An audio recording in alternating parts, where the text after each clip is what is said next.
What is up, everybody? Happy Friday. Welcome to Pop Culture Philosophers. I'm your host for today's show, Rockin, Robbie Bills. And today we're going to be talking with Alex from Dynamite about some exciting upcoming projects they got going on right now or in the near future or have already released. Who knows what we're going to talk about? We're going to be talking about lots of super cool stuff. Everybody be sure to like, share, and subscribe. And let's bring them in. It's the one, the only. It's Alex. What's up, buddy? Hello. What a week. What a week. How you doing? I'm doing well. How about yourself? It's been a very busy week. There's been a lot of things happening, a lot of stuff to get ready for next week, and just it's been a lot of fun actually. But a lot of crazy stuff. I bet the lead in to San Diego for you guys is very hectic, right? Yeah, there's just a lot of stuff to do. I mean, even if you're not setting up and going, I mean, San Diego itself is just such a big whale that just you have to plan it at least weeks in advance, even what you're doing, hotels, how you're gonna get there, how you're gonna go out there, what are you gonna do? Are you waiting in lines? What are you doing? So I guess that's the big thing is San Diego Comic-Con's next week. Are you going? I'm not going. No, I'm not going. No. I've never been to San Diego. Have you? I have not. That is the last big show on my. I mean, there's other shows that I definitely want to go to. But San Diego is the last big show that I want to go to, I have not gone to. I mean, I do New York every year for the past 8-9 years, but just haven't had a chance to make it to San Diego. However, summer of 2020, I was supposed to go. A dealer had me going out to help him do stuff. And we were talking about plane rides and figuring stuff out. And then COVID happened. And then the 1 year it was going to happen, it just didn't. And, I don't know if you saw this, but there's heavy rumors that this year or next year might be the last year of San Diego Comic-Con. Yeah, I saw something about them like maybe moving it or something like that, right?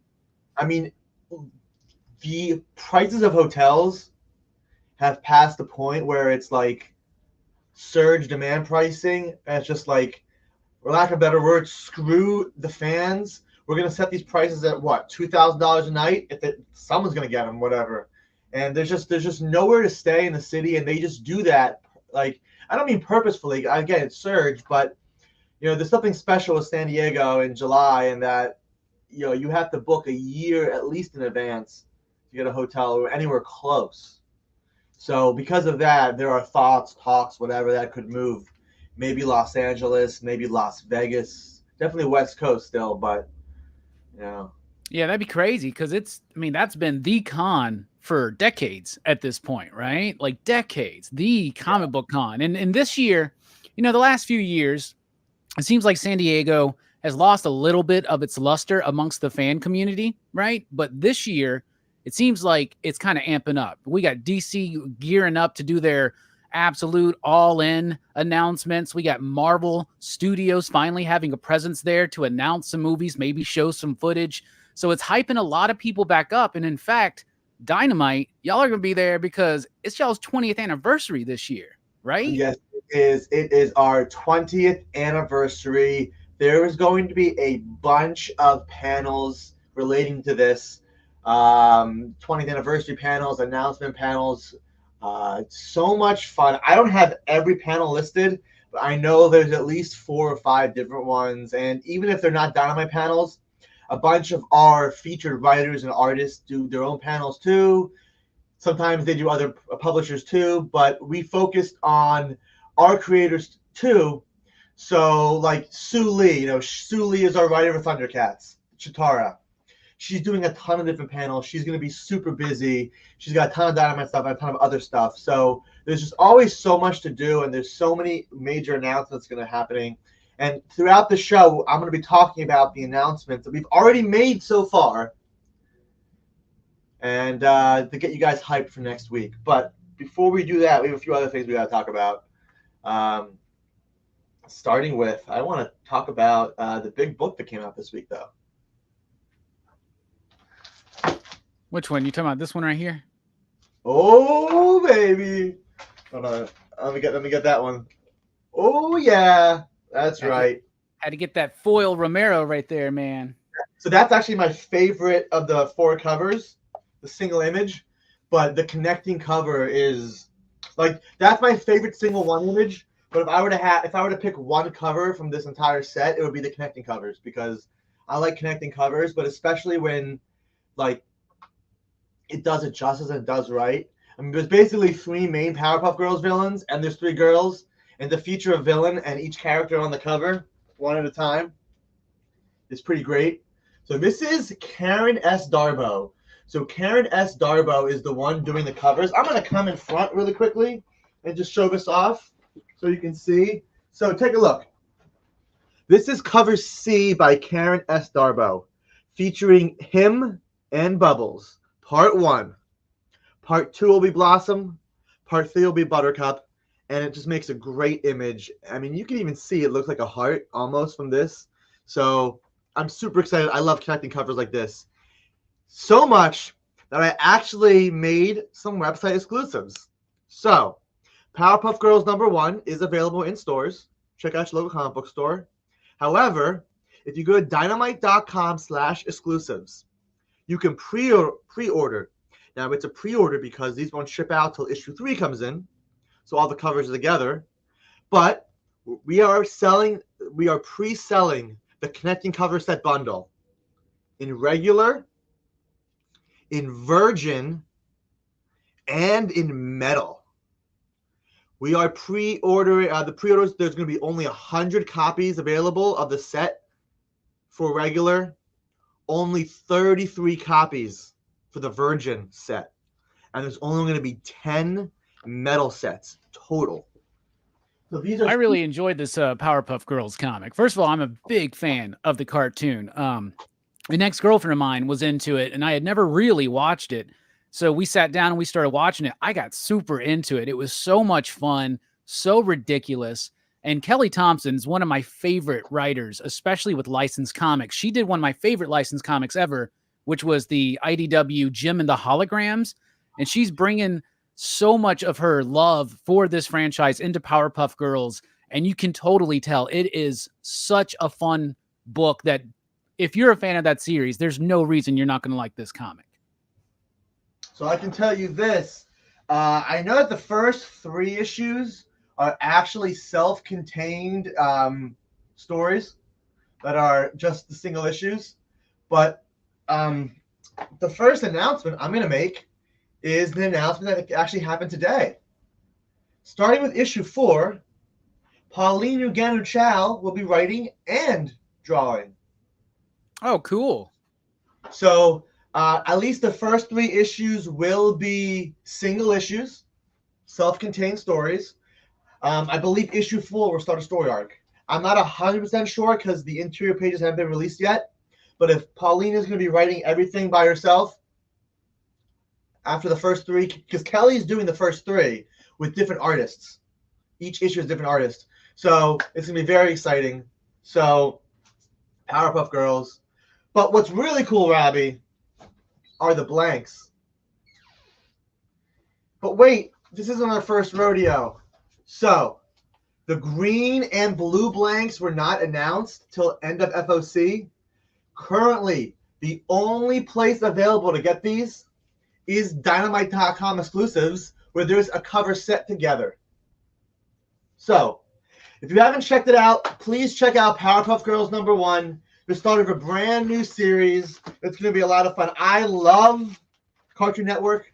I love all this stuff. You know, Dexter's Lab, all that's, very similar vein to Powerpuff Girls.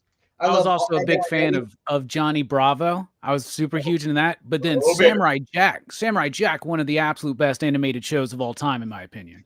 Johnny Bravo I love because Seth MacFarlane worked on Johnny Bravo for Hanna-Barbera. Oh, really? I didn't know that. And the big Family Guy fan, definitely got to talk about that. So Powerpuff Girls #1 in stores. We're going to come back to our new books in a second. But first, I want to talk about Kickstarter and BackerKit. Now, we have 2 major campaigns that just ended. But as a special, just because they're over, we still want the fans to have a chance to get them. So, both of these are still available for pre-orders.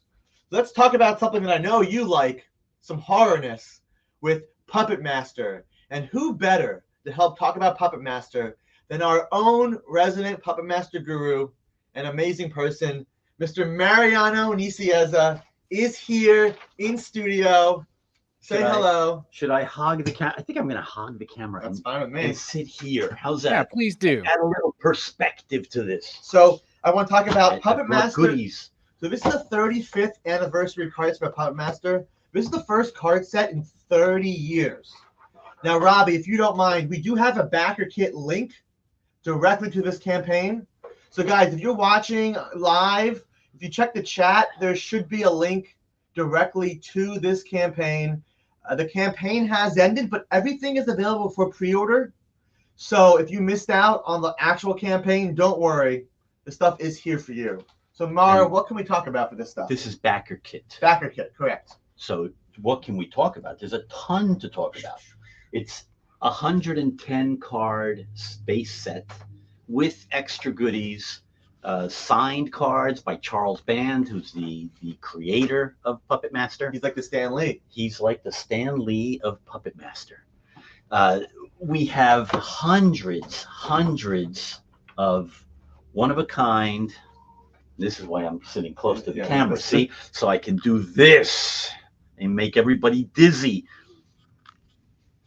Hundreds of one-of-a-kind hand-drawn sketch cards, which if you're a casual sketch card enthusiast, it's a great little collectible. If you're a diehard, you have favorites, folks that are in the sketch card world. We are dealing with over 150 international artists for this. So tons of artists involved, a variety of styles, and they are all included in these packs and in these offerings that you'll see on Backer Kit. It was a tremendous amount of fun. We worked very closely with Charles Band and the Full Moon Studio. The goal was to, number one, this is the 35th anniversary, and they've done, I don't know how many, 14, 18 movies in the Puppet Master franchise. So there you go. Woo! You know, I'm a little bit of a fan myself. So we're focused on 1 through 5 for this set. So we've gathered stills from the various movies, turned them into trading cards, like some of our favorite scenes. There's some really cool stuff. Robbie, I know you're hearing about a lot of this for the first time. If you have any questions you want to throw at me, you feel free. This is typical of things that are included in the set. That's cool. In this case, it's a chase set of 9 cards, which create a giant puzzle image. Oh, that's so cool. Yeah, there's a lot of that in the set. So are you going for like a retro late 80s, early 90s kind of card set vibe with this? Yes, we're definitely, it's the material that we're pulling from. So yes, we're pulling scenes from the movie, and yes, the feel and the design is exactly that. There's a subset in the industry. It's called clay stock paper. So there is a chase subset of these cards which are going to be printed on that type of paper. So it will definitely have that 80s feel and look. And if you're a card collector, what that means is basically, if you know baseball cards used to have a more older cardstock feel. And then sometime in the late 90s, early 2000s, they switched to newer, more glossy cards, which is what 99% of all cards are today. But those retro cards, they feel, so if you're a Topps fan, Topps Heritage, if they're older cards, they feel like older. And I mean, honestly, as somebody that's a big card collector, I love the feel of older cards. Like you can feel the paper and it just feels. Yeah, they got like this texture to them, you know. Yeah, like I got the 1989 Batman movie trading card set, and I just love the feel and the look, and it's so cool to me. Any bubble gum coming with these cards?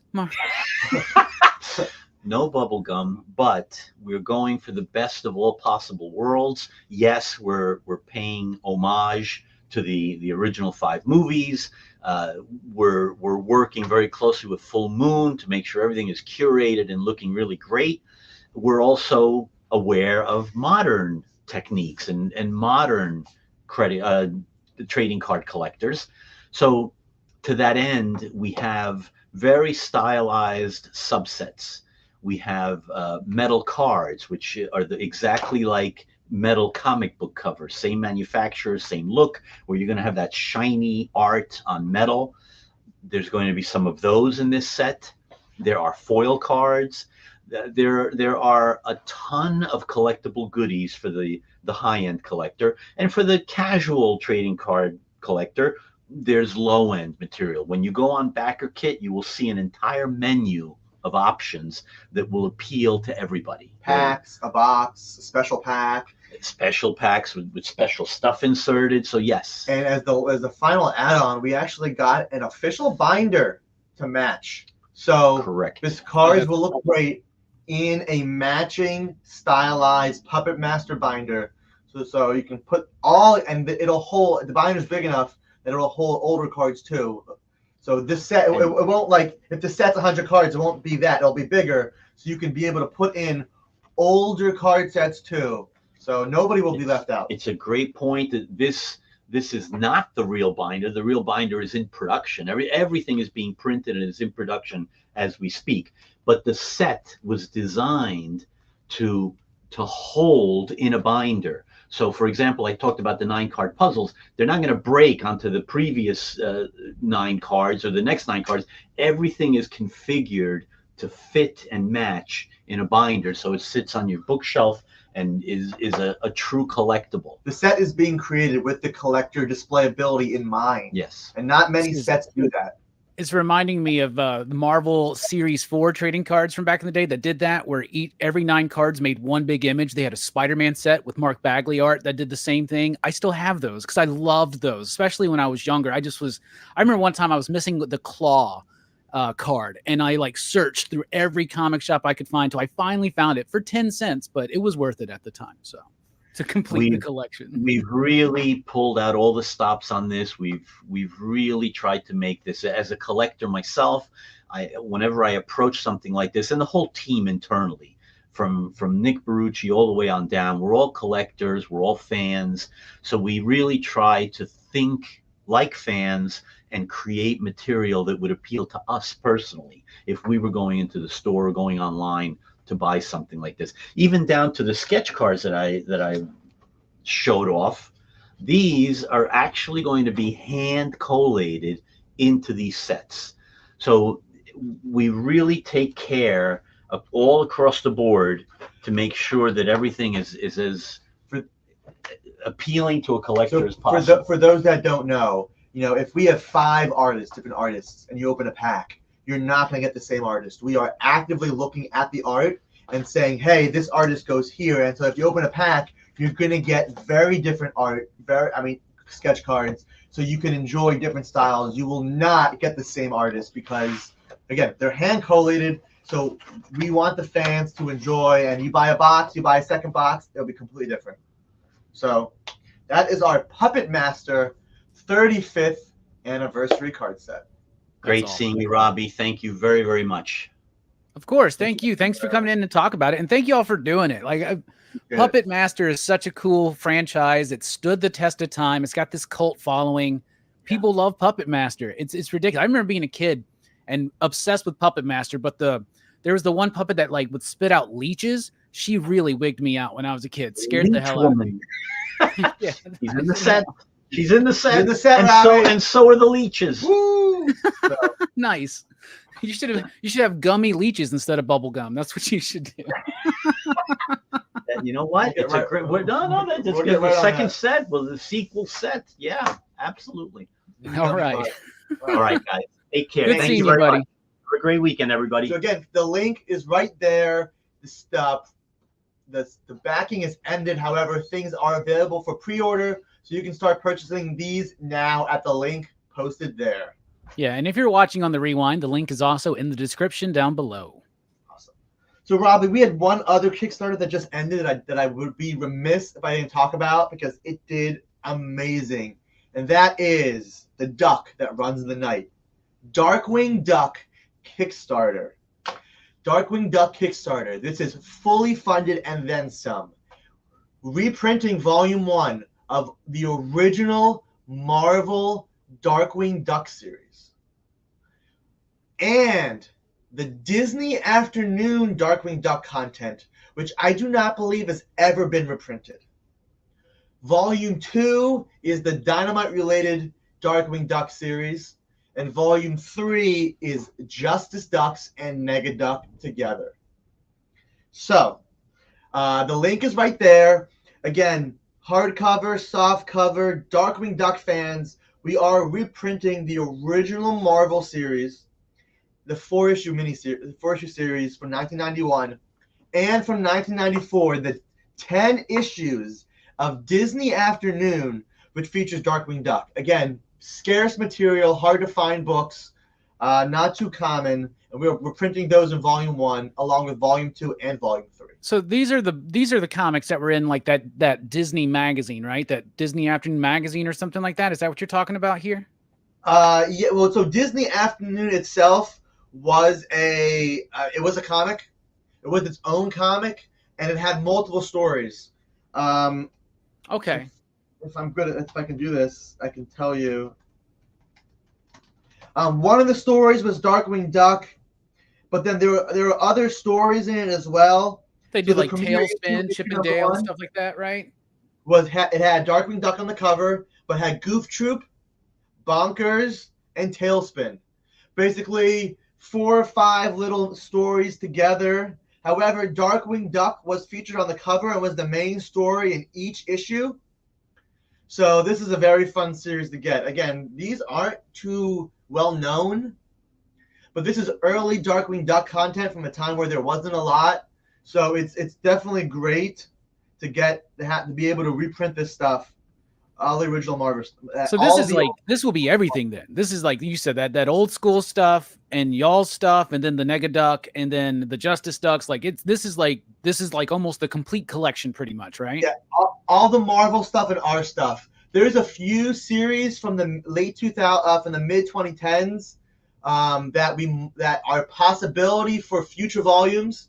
But at this time, we're focusing on the Marvel stuff because that stuff is a little bit older and just hasn't been reprinted a lot, if at all. And that's the content we want you guys. I mean, Gargoyles, the 90s, we reprinted that. Darkwing Duck, the 90s, we reprinted that. So Marvel did a lot of good stuff for Disney cartoons in the early 90s. And a lot of them, they had a lot of room to do their own stuff. I mean, a lot of the Gargoyle stuff is a little bit more mature, a little bit more adult in the show. It's still the same vibe, but they had a little more room to do what they wanted with the comic. The Darkwing Duck is a little bit similar, but it's just fun. I mean, the character is literally a Batman, James Bond, Duck parody. That is it. So it's so much fun with what they did with this stuff. I was a big fan of Darkwing Duck back in the day. I used to love that show. They had a great line of action figures back in the 90s too.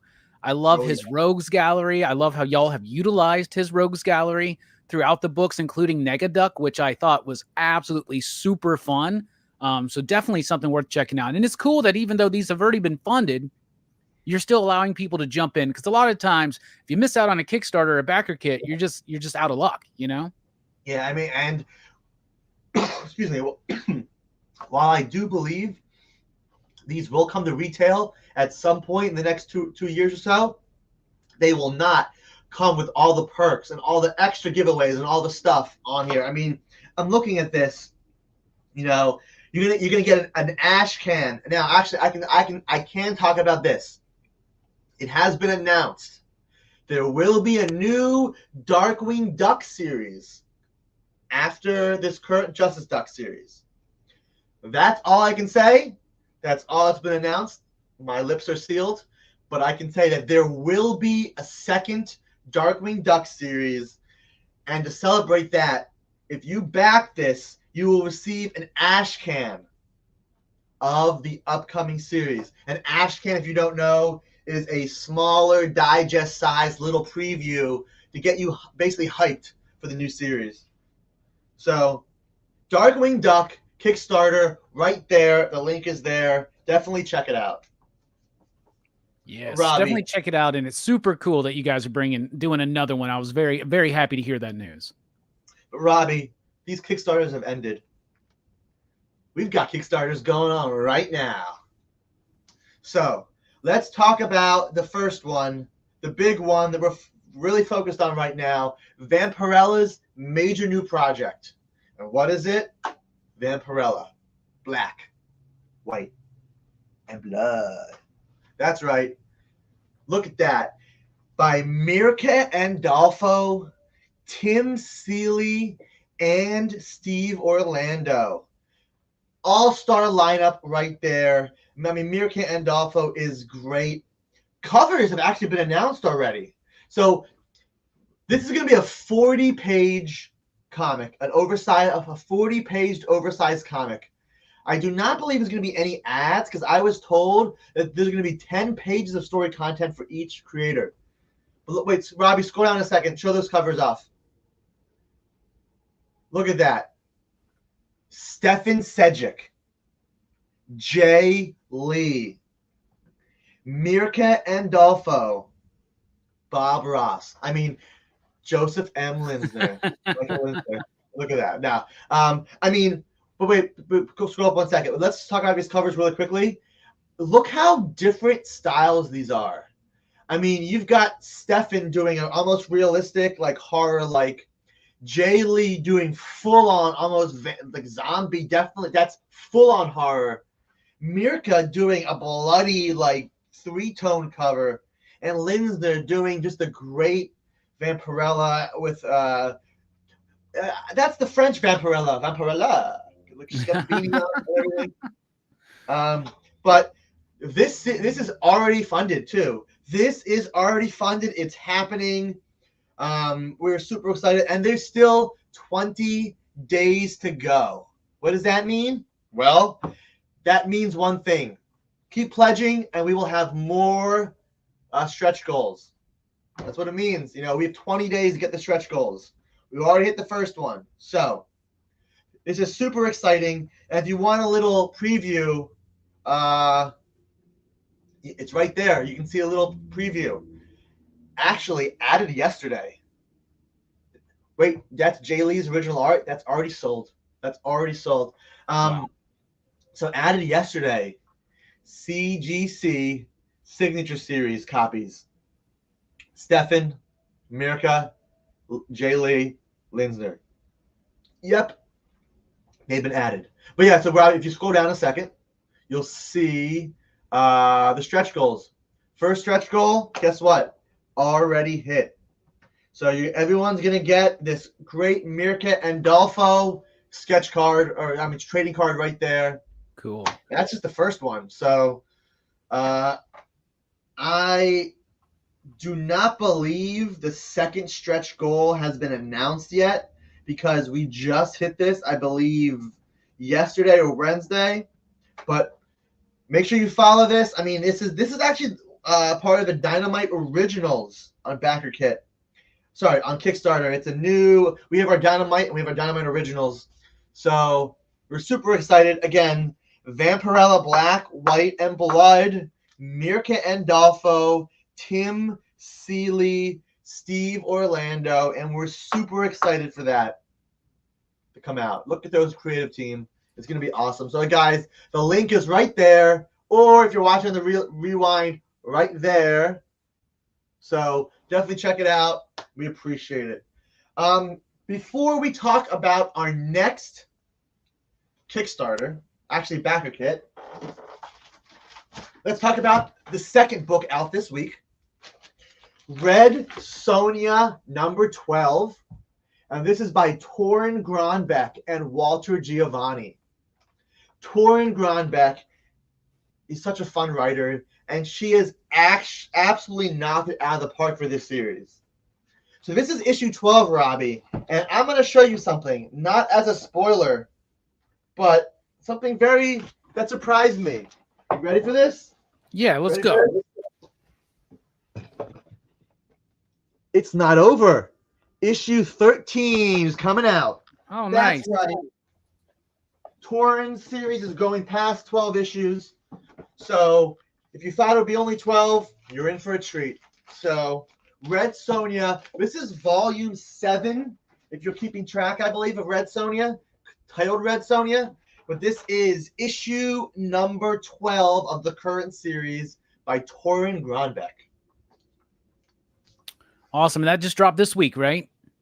Yes, all the titles I'm talking about came out. Today is July 19th, 2024. It came out 2 days ago on July 17th. So these are in stores right now. When the video is over, if you guys are watching live on the Rewind, you can go to your local comic book store, have them order it. Or if they are and there's no stores around you, you can always check out Dynamite.com. So we have them in stock. Heck yeah. All right, Robbie, the next title I want to talk about is actually a pretty cool backer kit. Now, fair warning, this is a little bit more mature. So if you're not ready, it's okay. We're going to talk about Karma. Just a little bit, right? Just a little bit more mature. Karma Volume 2. So, guys, this is a mature original graphic novel. This is mature. It is an erotic graphic novel by Dan Wickline and Carlos Reno. Volume 1, and actually, Robbie, I've actually got them right here. Gotta make sure I show the right one, though. Yeah, there we go. There's one cover that we can't show on YouTube. But this is Steven Sedgwick's cover. You've got Mirka Andolfo's cover. Those are some familiar names, Alex. Yes, they are. And this guy's, one second. Michael D. Pascal. There you go. Michael D. Pascal. I want to make sure I got the name right. So, this is Volume 1. Volume 2 was just announced on Backer Kit. Now, really quickly, let me just give you a quick summary about Volume 1. Ready? I'm reading the back. Alex is a photographer for an ad agency who leads a quiet and reserved life. He gets a call one day from a friend asking him to fill in on a photo shoot in the valley. At the shoot, he has a chance encounter with Karma, one of the lead models. Karma is a fiercely independent woman who's working on being more than a star. She's working on being a brand. In Alex, she sees someone new to her world, unjaded by it, someone with a fresh eye, and she likes what she sees. And so does he. Put it this way, I would love to show the interior art, but there are some pages that are here. Here's a good example of the interior art that we can show. It's pretty cool. I did a flip through this book earlier. The art's great. The story is pretty cool. I actually read it. I read half the book, and I really enjoyed what I read so far. But let's just say that the adult fan in you will probably like this if you like that stuff. Again, this is Karma Volume 2, but I do want to talk about what it's about. This is actually part of what's called Comictopia. So, Robbie, Backer Kit, which is a similar crowdfunding platform like Indiegogo and Kickstarter, Backer Kit's actually doing a major comic event right now. I wish I sent you the link beforehand, but if you go to the Karma Project, it'll have a direct link right there. Comictopia 2024. There are 28 different projects from different publishers all over the country. The publishers matched up with each other and are doing collaborations. So there are 28 comic book collaborating projects. As a fan of comic books and the industry, I would not be happy with myself if I didn't at least mention the other projects. Definitely check out Karma on Backer Kit, but there are 27 other projects that you guys should take a look at. If you like comic books, we're not one to make you back us. Of course, we want you to back Karma, but there's other stuff that you guys check out too. It's a whole community project. Lots of different publishers. It's great for the industry. If this does well, hopefully there'll be more. But oh, super cool. And it says here that Comictopia has already got 9 projects completely funded, 90,000 raised. That's insane. That's a really good number. That's right. So Karma actually has not been funded yet, but it's only been about 2 days. So, and there's 20 days left. So we want to get there. We want Volume 2 to come out. So check out Karma Volume 2. And I didn't mention I think you sold me on Volume 1, man. I've never actually read it. I think I might want to read it, especially if it's as saucy as you say it is. I'm going to be honest with you, Robbie. I am not an erotica guy like this. I'm just not an erotica guy. I like comics. It's not for me. I did flip through it, previews, and I was actually surprised. It's not just graphic just to be graphic. I mean, I read the story leading up to it, and it's pretty interesting. Yes, the guy's name is Alex, so I had more of a it was enjoyable. But I recommend. I mean, giving it a chance. There are some preview pages from Volume 1 out there, so if you guys want to take a look at it, but give it a chance if you haven't done something like this before. Check it out. So that is Karma Volume 2, and again by Dan Wickline, Carlos Reno, featuring Stefan Sejic, Mirka Andolfo, and Michael D. Pascal. Very cool. Very cool. Robbie, we had a big announcement, a big San Diego announcement yesterday. Did you happen to see what it was about Space Vixen? No, I didn't. I was super busy helping a girlfriend move yesterday, so I was not plugged in. Luckily, you're here for me. A brand new volume of Barbarella. That's right. Oh, I did see that. I saw Nick share that online. Yeah, I did see that. Brand new Barbarella series by Blake Northcott and Anna Morozova. So I'm going to come up because I printed it out yesterday because I did a video on it. I'm just going to read off really quickly. A new creative team of Barbarella, Blake Northcott, Anna Morozova. It'll be super exciting. A brand new Barbarella series. And if you don't know Barbarella, she is basically a 60s sex icon in space. I got that right, Robbie, right? Like it's really basic concept, but it's not just, sexy lady in space, which is really cool because I actually looked at some of the past ones we've done. Aliens. They're fun. Like it's a cool space series. But from a female point of view like that. And very pulpy, right? Which is super cool. I know a lot of people like their pulp fictions and stuff like that. And it's got a very classic old school kind of vibe, but with a fresh and modern approach to it. Very pulpy. I mean, this is going to be very exciting. With rumors about the Barbarella movie happening, or whenever it may be happening, I mean, what better time to catch up on that, on Barbarella with the latest Barbarella series. I do not know offhand when this is launching. Give me 1 second. Looking through this. So it's going to be solicited in previews in August. It should be out in October. So Barbarella, Blake Northcott, and Anna Morozova. Definitely check it out if you're a fan of Barbarella. Even if you're not, just to check out what's coming up.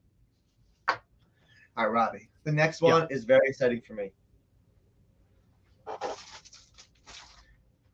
Thunder.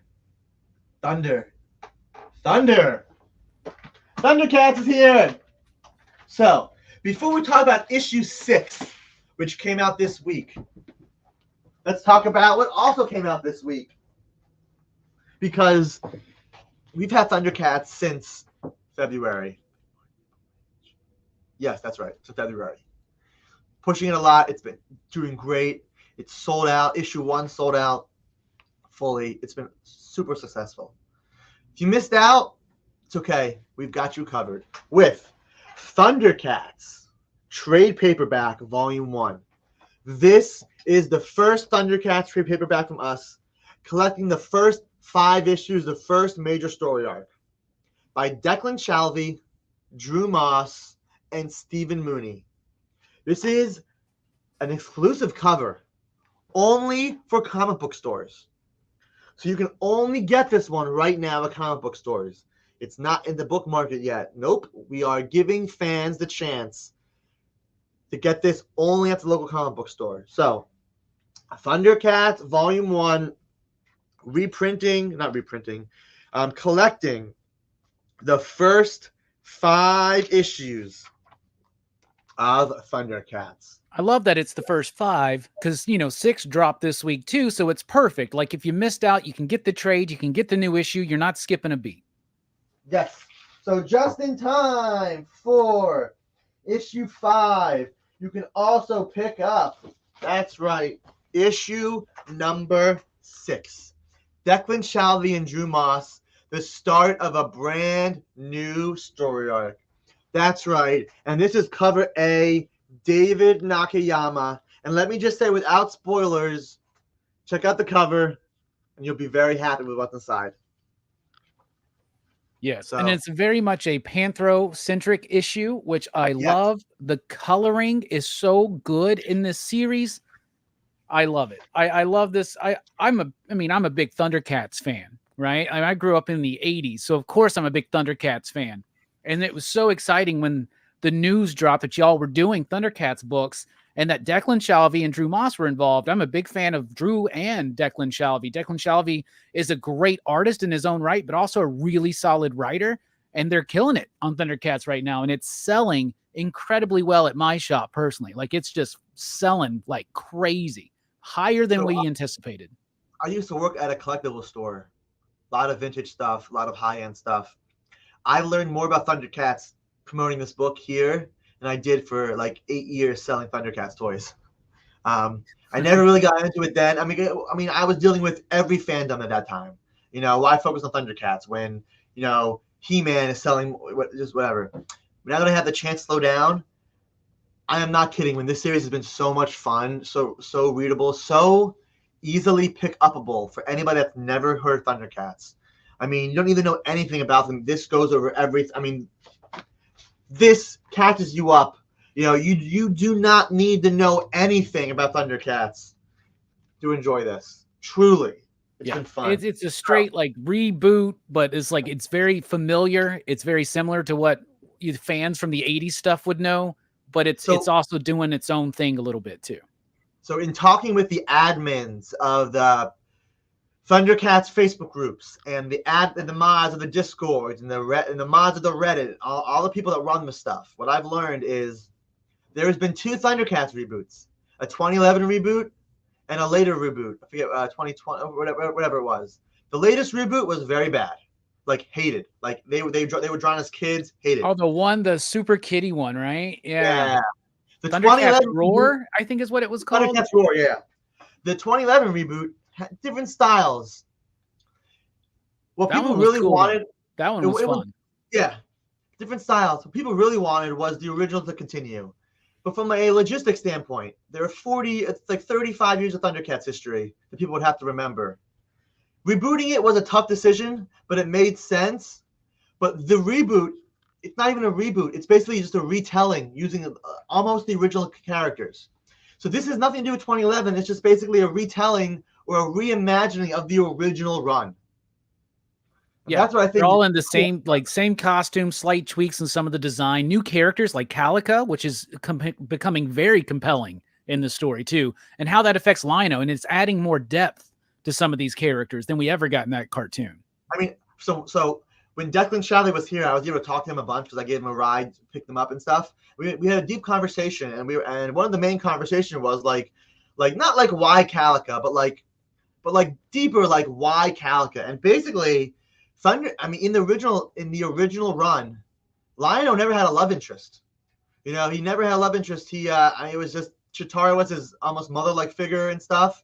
So by adding this love interest, this is a whole new dynamic that we've never even had in Thundercats, and it definitely adds tension, adds a lot of fun.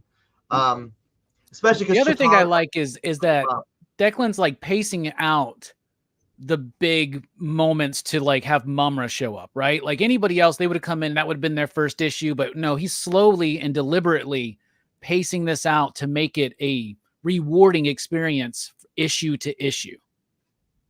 I mean, even with the new G.I. Joe series, we saw Megatron for a second, and they've used Megatron. Mum-Ra hasn't been used, basically. They've shown him 1 or 2 panels in the background getting ready. I mean, this cover B, this Perio cover, is more Mum-Ra than we've seen yet. And now, the list is not out yet. The list will come out sometime today. But if I were to bet my money, this has to be the cover of the week. It's just captures everything Mum-Ra. So, let me just show a few other covers. This was Declan Shalvey's cover right here. Writer Declan Shalvey doing his own cover. We have Jay Lee. I call this cover Lino and the Beanstalk, but this is definitely a cool Jay Lee cover. I love Jay Lee's stylized art. Speaking of Calica, Ivan Tao has a great Calica cover this week, and this is the first time Ivan Tao drew Calica. Speaking of Mum-Ra, though, we have Drew Moss's action figure cover featuring the LJN figure right here. And this was one of my favorite figures when I was a kid, bro. I loved that toy. Question: did you have both versions? I had the one without the light. Well, I mean, sorry, let me rephrase. Did you have the Ever Living or did you have the Mummy version? Or both? Oh, I didn't ever have the Mummy version because that was like an exclusive or something. You had to like buy a play set or you had to like mail away for it or something like that, right? So I am not sure 100% on all the Thundercats, but I can tell you this. The playsets for Thundercats, Cat's Lair has always been a super expensive thing. Like the shell, like no electron. By the way, Cat's Lair had electronics, had that microphone. So any Cat's Lair that you buy now, you have to check the electronics. The shell, no electronics, just the cat itself with nothing, is like a $350, $400 toy. Yeah. Just the shell with no add-ons, no nothing. Just the base piece of plastic. That's what I mean by that. It's ridiculous. There was a like a Mum-Ra transforming playset, right? It was one of the gimmicks where you like spin the figure inside of it and it it just moves around and changes into the big Mum-Ra. But I think that playset came with the Mummy Mum-Ra, and I do believe that it was also like a mail away exclusive. I never had it. I begged my parents to buy me that transforming chamber, but it just was not happening. Quick tangent. I just want to say playsets in the 80s. Playsets in the 80s are better than any playsets ever. Ever. Yeah, they were the best. They got me a Snake Mountain from Motu, and then I guess they were like, there's your playset. And I didn't get another playset until the Batcave, like years later. So But Master of the Universe, so the Motu playsets, the He-Man, they all connected. So seeing like a giant, and there was a toy show around me, and they've actually LJN or Super 7, they've made a new version of it. But those playsets, the size of this table, Eternia. Yeah, you talking about the Eternia playset? Yeah, it's crazy. So anyway, that's like the penultimate like goal right there. It's like it seems like the number one playset everybody wants is the flag from G.I. Joe. Which we had one come into our shop one time, and so we just built it and we had it set up. It sold within like 4 hours, but it was just so cool to play with it. We used to have flags come in maybe one every 6 months, but it got to a point where we literally had a flag set up in the back half of the store, just set up, and have a price on it. And then a week later, somebody would bring in, the mask. All right, well, we're adding the mask. It goes up $50, and we would just have a running total of the price, but crossed out with the new price and what was added, so people could see everything that was there and not there. It was just so much fun just to keep building it. But yeah, the flag is literally the size of the table, without a doubt. Like, that's the greatest playset, but that's the most confusing and hardest thing to put together in all toys.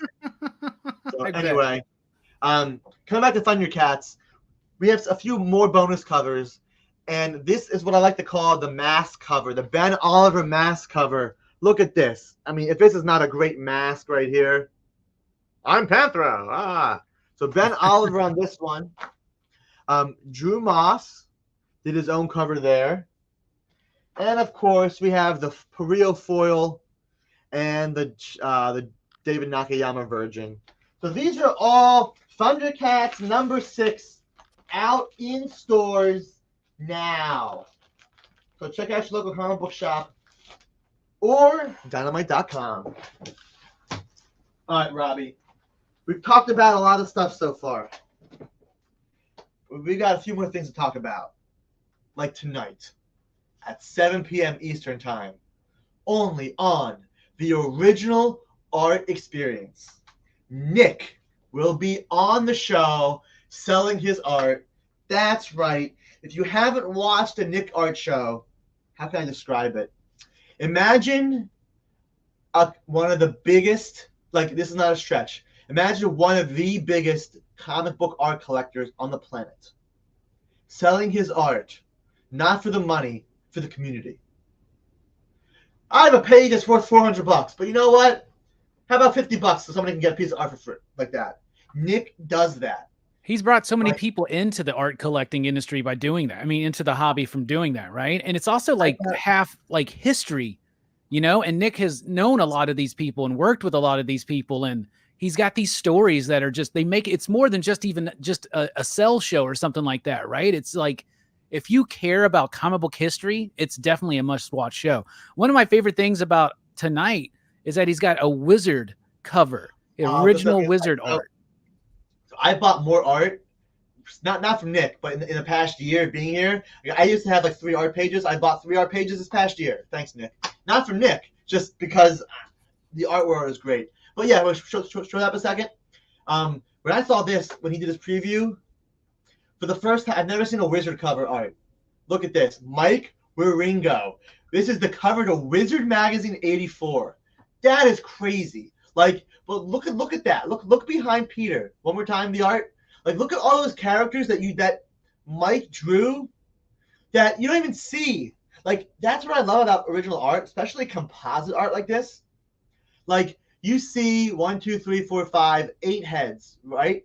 You don't even see what's behind. You don't even see Bagman or Spice 2099 or Peter's head or Prodigy. I think it's Prodigy top. Yeah. Like,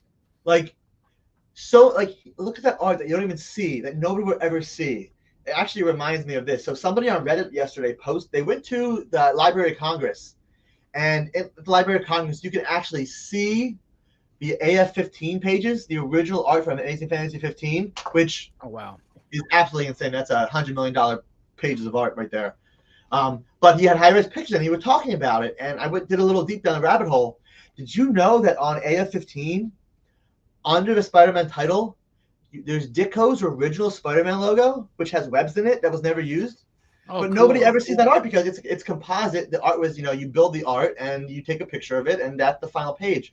So by having these splash pages or this page, like, you get to see how it was created. Mike Wieringo drew the heads, then drew Spider-Man, knowing that Spider-Man would block the heads off, but it didn't matter because he still drew them. So this is just super duper cool right there. And there's also a ton of other stuff too. There's a Betty Page painting. Here's the Flash 224 Irv Novick. I know Nick didn't want to sell that page. I know he didn't want to sell it, but he's putting it up. So tonight, look at that. Wait, stop it there a second. Jay Lee's original cover art for Johnny Quest. That's right, Jay Lee's original Johnny Quest cover art. So tonight at 7 p.m., there's going to be Eastern Time on the Original Art Experience. There's going to be a ton of great art. And I believe Skylar will also be joining us as well to sell her some stuff too. But Nick's going to have some great stuff tonight. So stay tuned. Stick around tonight. I mean, you don't have to don't move right now, but those are cards. Those are beautiful cards. So tonight, 7 p.m., the Original Art Experience. The link's there below. And if you're watching on the Rewind, the Nick Rewind, the art show, if you watch it on the Rewind, as long as stuff's still available, it's still for sale. Yeah. So check it out. Don't miss out. And the last thing I want to talk about, Robbie, this coming Monday night, 6 to 8 p.m., we got a show on the EXP. We're going to have a ton of great stuff. We're going to be showing off this week's Dynamite books for anybody that missed out over the weekend. We're talking about next week's Dynamite books. Which they're in the other room. I don't know what it is offhand. I apologize. That's my fault. There's 2 books in the room. But we're going to have 2 great titles next week. Super exciting. But stay tuned for Monday, because Monday we'll talk about them and more on Monday. sketch covers. I believe we got Ken Hazer joining us on Monday too. Yes. See so much going on. Ken Hazer, the legendary Ken Hazer, will be in studio drawing live. Watch Ken draw live. I love Ken.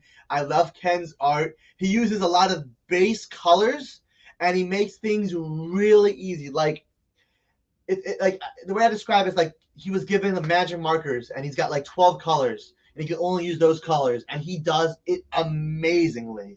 Like it's really simple, but super stylized and really, really great. I love Ken's artwork so much. He'll be live drawing for us Monday night at 6 o'clock. It's always cool when we have Ken on the show too. By the way, next week is Vampirella 670 and Army of Darkness Forever. Thank you. Issue number 12, I believe. Yeah, I've been loving Army of Darkness Forever. I've said it's my favorite Army of Darkness comic ever. I've talked to Tony about it in person and told him how great of a job he's doing, and he really is. And we got some great original art that's always original sketch covers for the show on Monday. We got some good stuff. Hold that thought 1 second. I want to point out, is it 1 p.m. Eastern time? Robbie, we have an announcement at 1 p.m. Eastern time. Oh, really? That's 2 minutes. I can't break the embargo. All I can say is I will. Army of Darkness is getting issue 13 to end the story. Nice. So, because initially we all thought it was 12, so you're adding another issue.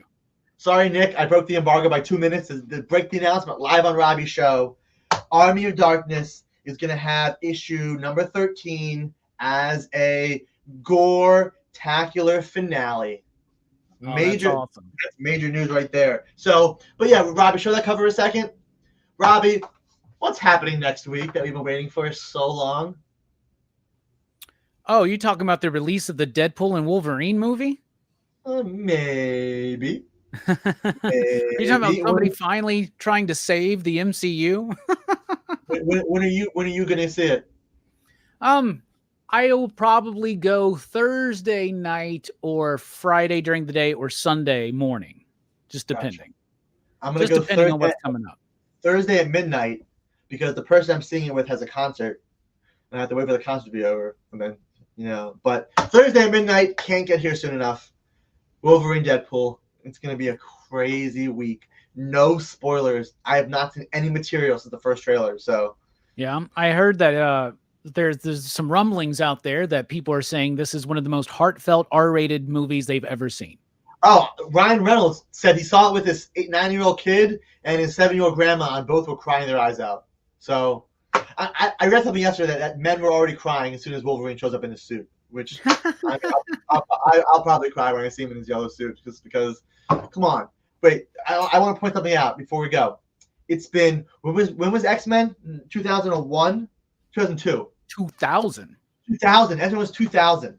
July 14th, 2000. I remember it well. I worked at the movie theater. I was so ready. So ready. It's been 24 years, and we're finally going to see what we've wanted the entire time. Yellow spandex. So I just want to see him in the mask, man. That's what I want to see. I want to see him in the mask. Yeah, and they haven't shown the mask in any trailers, so it's just going to be, woo, get ready. Less than a week. So that's our show, Robbie. That's what I got for you guys. Well, thanks for coming in and sharing this stuff and having some chats with us, man. That was super fun, super cool. I appreciate you having me on. It's been great. Again, Dynamite's 20th anniversary panels next week at San Diego Comic-Con. If you can't make it, just keep an eye out for all the announcements, because there's going to be a ton of great announcements. I know there's going to be a ton of fun announcements. So get ready, and we will see you guys soon. All right, y'all. Y'all take it easy. We'll catch you on the flip side. Station.